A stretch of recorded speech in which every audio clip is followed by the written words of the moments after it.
They won't say it out loud, but every move they make is a quiet attempt to win your heart. The way they mirror your energy, the way they remember things you've long forgotten, the way their eyes shift just slightly when someone else gets too close. It's not a game. It's human psychology at work. Attraction hidden beneath control, affection wrapped in subtlety. Because when someone truly wants you, they don't always confess it. They show it in ways you almost miss. This is Faxworth, and here are 6 signs someone is secretly trying to win your heart. Number 1, they mirror your energy without realizing it. Have you ever noticed someone who just seems to move like you? You lean in, they lean in. You laugh softly, they follow a second later. You cross your arms and somehow, they do too. It's not coincidence, it's connection. When someone is secretly drawn to you, their subconscious begins to synchronize with yours. Their tone matches your tone. Their pace mirrors your pace. Even their breathing falls into rhythm with yours. This isn't mimicry. It's a neural signal of rapport, a deep biological response that says, "You're safe. I belong here." Psychologists call this the chameleon effect, and studies from the University of California show that people who unconsciously mirror each other report up to 30% higher emotional closeness than those who don't. It's how the human brain tries to build trust without a single word spoken. So when you notice someone slowly adopting your phrases, your expressions, or even your calmness, they're not trying to copy you. Their subconscious is revealing something their conscious mind is still trying to hide. They're emotionally aligning with you. Because the truth is, we don't mirror people we dislike.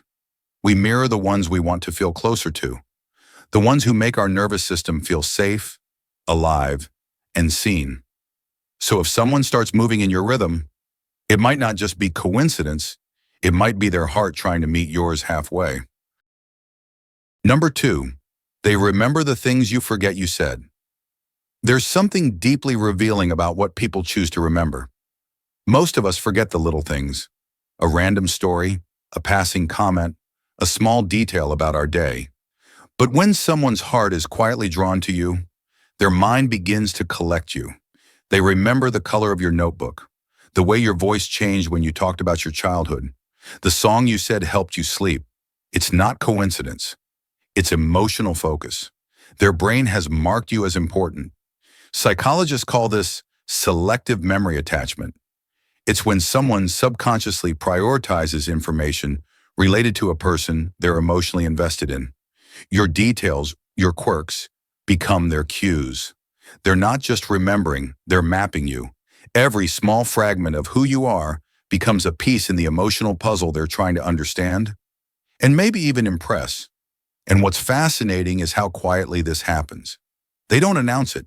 They don't make it obvious. But you'll notice it when they bring up something you forgot you ever mentioned. Something you said weeks ago that even you can't recall. That's not just interest. That's care disguised as curiosity. That's someone who's emotionally invested enough to listen beyond words. Because in a world where most people barely hear each other, the one who remembers your forgotten words isn't just paying attention, they're feeling you. And that kind of quiet attention is rarely accidental. Number 3, they tease you. But softly, teasing isn't just humor. It's emotional calibration. It's how someone tests the space between comfort and curiosity. A gentle joke, a playful comment, a knowing smile. All are small ways to ask one silent question. How close can I get to you before you pull away? When someone's attracted to you, they don't always confess it with words. They play with it. That soft teasing becomes their way of dancing around the truth, without making it too heavy, too obvious, or too risky. Psychologists call this affiliative teasing. Humor used to build closeness, not dominance. It's laughter that bridges tension. It creates an emotional rhythm between two people, light enough to feel safe, yet charged enough to feel alive. You'll notice it in their tone. Never cruel, never mocking, but playful.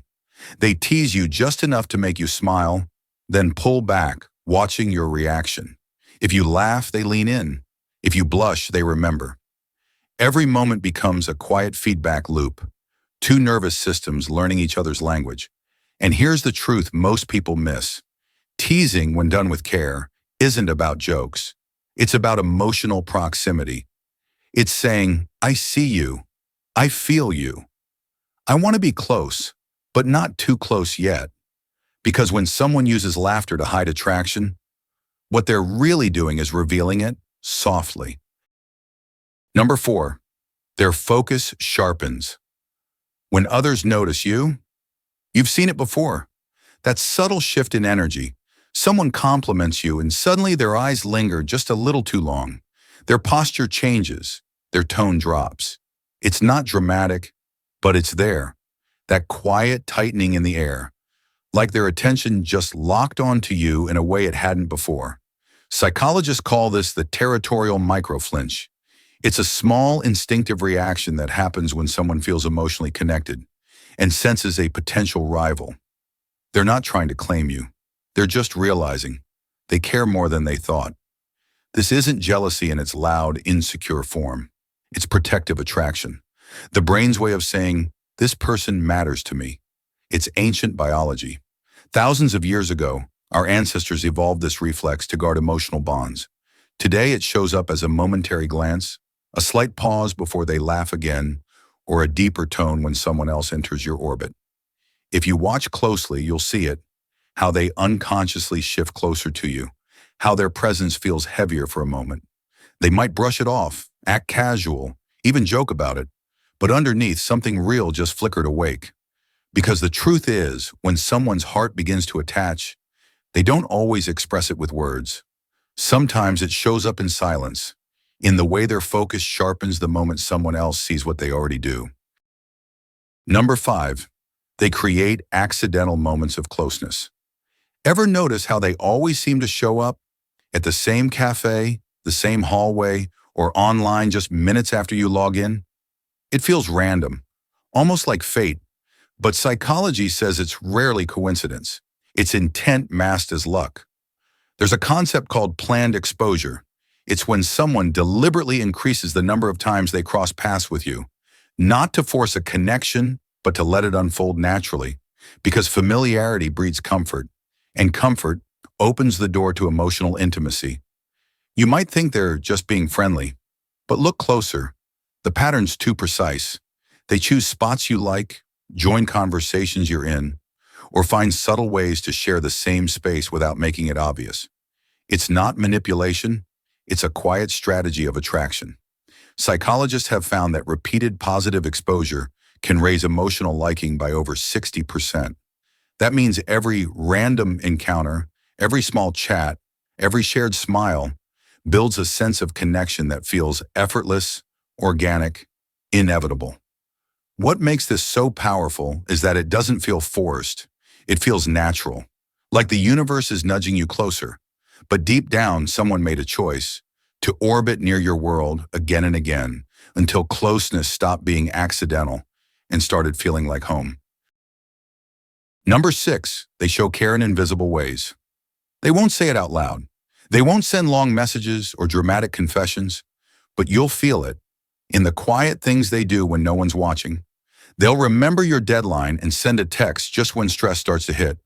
They'll share a playlist that fits your mood without saying a word about it. They'll check in when you're unusually quiet or leave a small note, a gesture, a joke, just enough to lift your energy again. This isn't coincidence. It's emotional intention disguised as kindness. Psychologists call this covert nurturing, a form of affection expressed through subtle acts of care rather than words. It's what happens when someone's feelings grow too deep for surface-level conversation, but they're still afraid of being too exposed. And the beauty of this kind of care is that it asks for nothing in return. They're not doing it to impress you or to earn validation. They simply can't help it.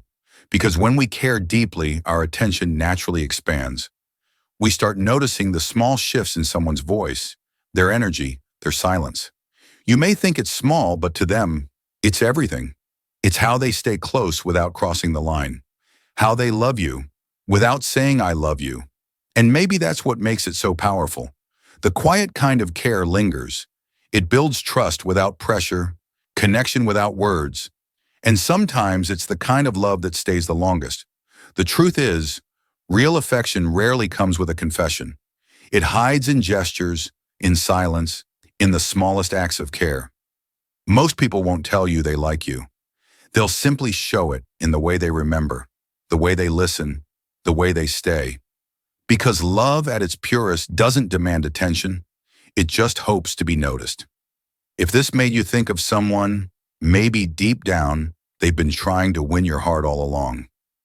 This is Faxworth, where we decode the mind, the heart, and everything in between.